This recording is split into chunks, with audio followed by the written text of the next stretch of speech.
But when we came here, one of the things that I said, both to my friends and family back home, I said it to you, I said it to people that I was meeting here. I said, it's going to be so good to be here because I will have so easy access to traveling within Europe, and I haven't been anywhere. I know, because I don't know. I haven't been anywhere. I have. I've been to Sweden. Yeah. Because we and through Finland. Because when we drive up to our place up north, we it's a little bit of a shortcut somewhat, or an easier drive if we cut into Sweden and then go up and then dip back into Norway. I've driven through parts of Finland on that trip. That's it. I've been to Denmark for work. Oh yeah. One time. But other than that, I haven't been. I have not traveled anywhere. Now, part of that, there's a couple of reasons for that. Part of that is because there's been so much to experience here in Norway. I still get chills on the back of my neck, up and down my arms when I think of our trips that we've taken, like going out west to Bergen and just exploring Norway in the car. As you know, and as I've said several times on the podcast, I love road trips like that. So when I can have experiences like that, that satisfies my need to explore and to travel. Like I say, I think there's so much new, even now after 20 years, there's so many new things I have yet to experience here in Norway. So that satisfies my travel. But there's also this, and I'm sorry, people, I mean, I'm not sorry. Because I know people are going to comment this. I'm going to get emails and comments and stuff. But there is a lot. I mean, you have racism, ultra racism in the U.S., but you've got this weird, sneaky, creepy, disturbing, and confusing type of racism in Europe. You have, if you go back, what was that, around 2014, 2015, when there was a huge migration of people coming from North Africa and then going by boat to Italy and to Greece.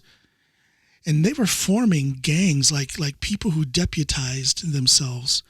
And they're roaming the streets on these Greek islands and in southern Italy and going around and just beating the living daylights out of men, women, and children who had immigrated, as refugees from Africa. And I didn't really hear too much about that. There was no reaction of outrage. These people were pretty much taking on all things Nazi and replicating that in their campaign against these Africans who had come into Europe. Now, anyway, what do you say about this strange race? Because I can remember I asked you when we came here, hey Snoop, what's the racial makeup of Norway? Are there any black people there? Is there any racism? Oh no, there's nothing, you said. And I haven't noticed any racism when I'm traveling in Europe either. Well, of course you haven't. Of course not. But why? Why is? I mean, to me, it's quite easy to explain. See, I can't get mad at white. Well, white Americans should know better because it's so ingrained in American history. But white Europeans, I can't get angry or upset with them if they are not conscious of the realities of racism, because it's a different history. And if you live your white European life, maybe not so much now in Norway, but just a few years ago, 10 years ago in Norway, it was not unusual for a white ethnic Norwegian to have pretty much no contact with people of color. Uh-huh. Yep. And that was your situation. But isn't it such that if you are especially a black man, as long as you stay within that little box that some Norwegians on the right have made for you, you're a black immigrant here in Norway, this is what we expect of you. As long as you stay within that confine, they don't have a problem with you. But the minute you stick your head up and you do something different, you do something outside of that norm, and you kind of rise above the expectations, that's when the criticism comes, and that's when the racism shows its ugly head. I think it's a couple of things there. It's called jealousy, and if you're black, Amen. it's jealousy and racism. Jealousy and racism is right, an ugly yeah. combination. Because I think that if you, I'm not talking about the cities. If you move out in the country, the countryside, As we lived up north. right, Yeah. depending on where you live, Yeah. and probably also depending on how you present yourself or whatever. But if you kind of raise up and you have success in whatever and voice your opinion, and people see that, oh wow, they came here right away, and right away they know this, that, and the other. That's not right. But see, You but know, again, it's and then very they get location. jealous. It's very location dependent because where we have our place up on Ceylon, those people are beautiful. I was just talking love about. it. I was Yeah. just talking about those people. To any of you who are listening right now, any of our good friends and family up on Ceylon, I love you guys. I have always been so. The welcome that they've given me has always been so warm, and this charming curiosity that they've had. You can't beat it. But then there's other places where we've lived where I kind of came on the scene doing what I was doing, whether it was in business or entertainment or whatever, and they didn't like it. No, but first of all, because you did well, and then people got jealous. But on top of that, you were black. Yeah. So then And there's that combination. Then the racism kicks in right away. Now, if you would have not stuck your nose out, so to speak, If I'd have been scrubbing floors well, if you would in a just business, been, if I'd have been quiet, doing Well, some not- sort of manual 9 to 5. right, they wouldn't have said much. Yeah. So it's that's what I think anyway. But then I don't know. It's interesting how different things are from whatever place you are at. It's very in Norway. location dependent. And it is we have a very long country. The country is very long.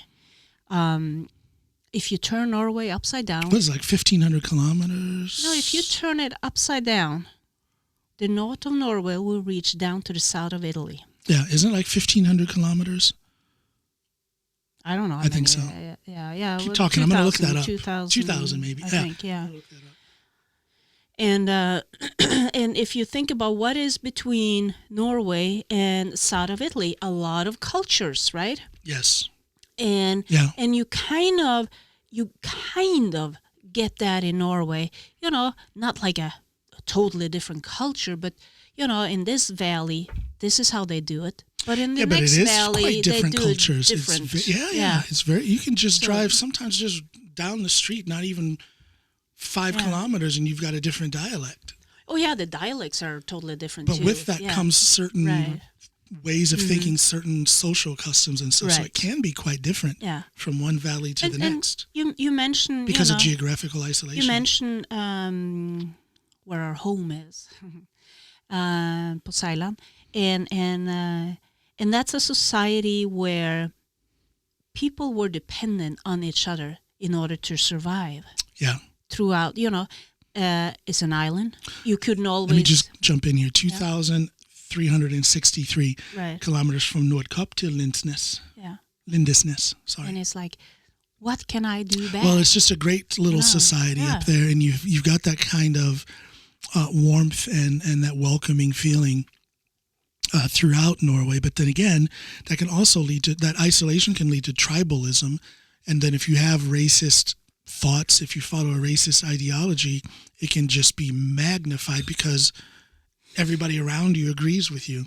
There's nobody telling you you're a jackass for believing that. You just get those ridiculous racist thoughts reinforced. But if you say something, you get frozen out. Well, that's what I'm saying. Yeah, everybody is singular in their thinking, and then if you step outside of that, then you're the one that's going to be ostracized. And look at the place we lived. I stuck outside because I raised my hand, and when we had that meeting at the county, where like the the health, all the healthcare workers, and child care, child welfare services, and no, whatnot. everybody kind of, Yeah. and the top politicians in the county Yep. was, and they had like this thing. Yeah, well, we're gonna do a research in the county, and then they had all these questions, and one of the questions, and they were about to jump right over that. Yeah. Yeah, racism. We don't have any of that, do we? So we just move on. And I said, stop.